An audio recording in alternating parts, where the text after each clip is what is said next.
ଓଡ଼ିଶାର ପ୍ରତ୍ୟେକ ଗାଁରେ ଆମ ପଞ୍ଚାୟତ ସମସ୍ତ ପିଲାଙ୍କ ଅଭିଭାବକ ଭାବେ ଛିଡ଼ା ହୋଇଛି।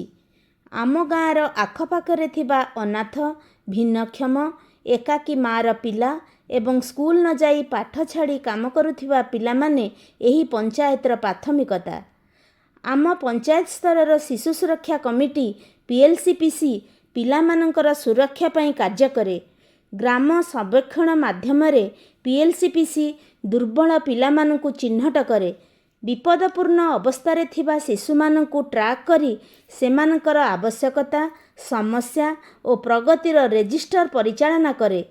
ଯେତେବେଳେ ଏକ ଶିଶୁ ତୁରନ୍ତ ସାହାଯ୍ୟ ଆବଶ୍ୟକ କରେ, ପଞ୍ଚାୟତ ସେମାନଙ୍କୁ ସରକାରୀ ଯୋଜନା, ଶିକ୍ଷା ସହାୟତା ଏବଂ ସୁରକ୍ଷା ସେବା ସହିତ ସଂଯୋଗ କରିଥାଏ।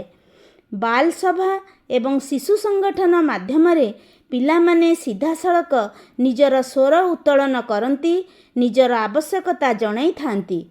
ଆମ କମିଟି ନିଶ୍ଚିତ କରେ ଯେପରି କୌଣସି ବାଲ୍ୟ ବିବାହ ନ ହୁଏ।